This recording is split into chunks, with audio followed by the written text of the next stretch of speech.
Greetings, dear ones. I'm Kryon of Magnetic Service. And greetings to those who sit here for the first time. For you have a puzzle before you. The man in the chair has been talking to you for over an hour. He sits in the chair and it's his voice yet again. And all that you have learned through your entire life about the reality of what is what and how it works say that the same guy sat in the chair and is talking again. And as many times as we have talked about it, it is the same for all. There is a bridge of belief that you cross when you sit in a spiritual place and you decide to worship.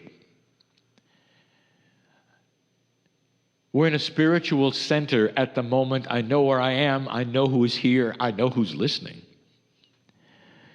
Because I am in a dimensional place that has a reality that promotes that. It is far, far different than yours at the moment. And so what we have done in the past is ask you to get out of this box, a box that you say you're in because you need to be there. You need to be there because of mental survival. You cannot let yourself go into the la-la land of belief. And some of you say that's because there's just too many things there. But let me ask you, does this stop you? Does this stop you from meditating or for speaking to God in any way? Whatever God is to you, when you speak to God, do you have to then draw the logical line, sit and pant for a while and change energies? And the answer is no. Because it is inside and it's intuitive, right there with his hand out, asking you to be part of it all. I want you to cross this barrier and get used to it. Because eventually, dear human being, eventually human nature will require it. You'll start living differently. What you will call in another dimension, which is incorrect, it is simply living in more dimensions than you have. We have another name for it, and that's growing up. Human consciousness is exactly correlated with dimensional perception. As a child, you were only aware of the survival of you as a child. And when you met other children, whether it was on the playground or in school or on the street, you acted like a child and you protected yourself and you were self-centered.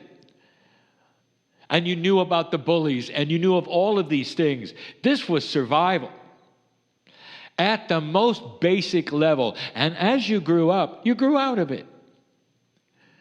And the other children did too. As young adults, and we've said it so many times before, you acted differently, even toward the same individuals. You're grown up now, you might say.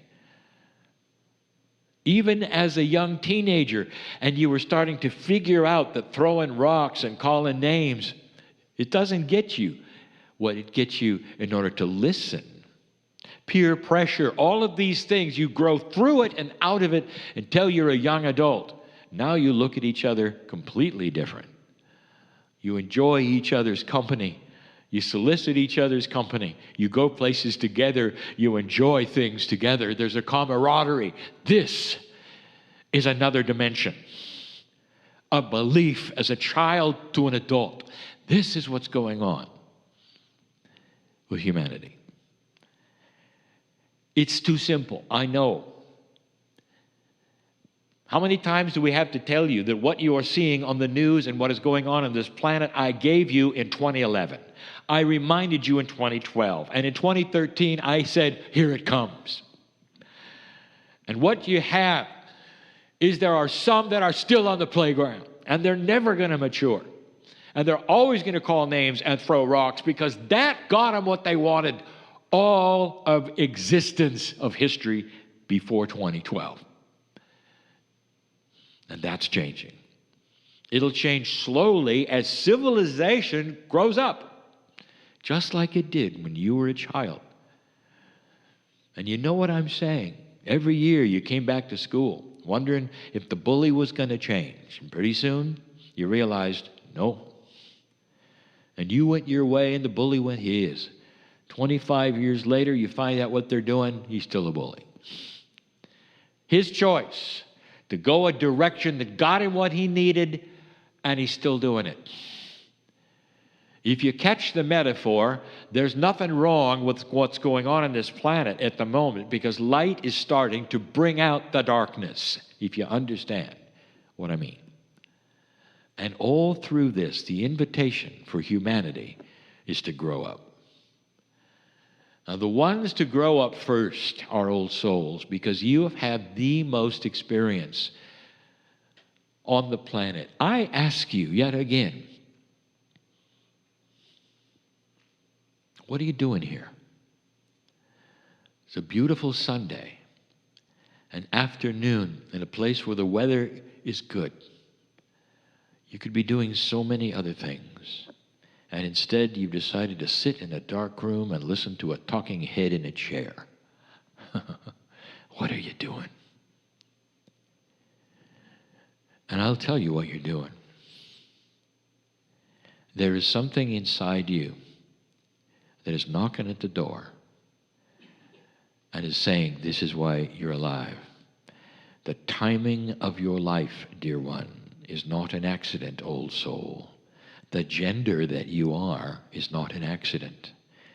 The changes that are happening in your life, even as I'm in this chair, are not an accident. All of history resounded with your lives. And here you are today. In a world that is calm enough that you're out of survival and can start making the differences, you have the tools, and that is the experience. You can generate compassion easily because you know what it is. You can look at those who don't understand and just have compassion, and they will see in you a maturity that is attractive. They're going to want to be with you because you have answers to life. God inside, benevolence and beauty.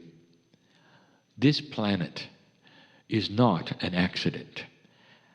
Tonight, I want to give you some things to think about regarding the planet Earth.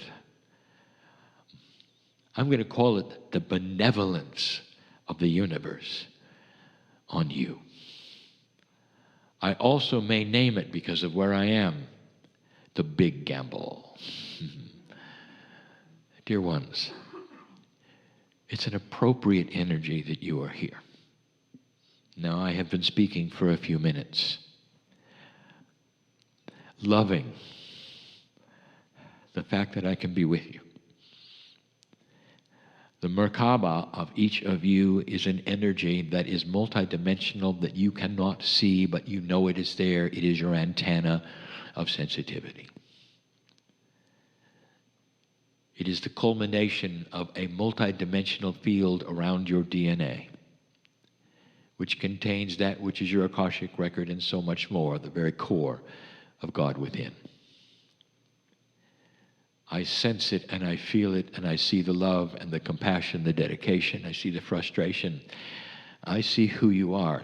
Listen, dear one, you want the healing you came for. It's why you're sitting in the chair. I know who you are. Do you think maybe if you came and sat here, you would have a better chance of being healed? Is that what you thought because you came in the door? Well, let me tell you something. You were right. You got it right. But by sitting here and listening to the energy, you're not going to change. You're going to have to go through this door of belief and know that all that you want is already there inside, waiting to be done. If you will affirm it and know it's you, you deserve it. But I know you. You keep waiting for it to happen from the outside in. It's not going to work that way. It's the inside out. How much light do you carry? And you will say to me, not much. And I'll say, that is the problem. You don't know what I see. Take off the restrictors. Get out of the box and shine and walk out of this place healed, dear one. What'd you come for? I want to give you information right now, and then we're going to close. The information is that every single one of you, even the drag along, is an old soul. You wouldn't come otherwise. There are some now even wondering whether this is real or the man in the chair. And I will say, there is going to be no proof except you becoming a little multidimensional. And if you do, you will see perhaps the truth. You will feel it within your innate, and you will know this is the real deal. And in the real deal, you will find only love, compassion, appreciation. Because that's who God is. Inside you. Never judgment, never frustration or drama or anger. Always a loving energy looking at you, saying, good job. Let's do something else now, even bigger. And so it is.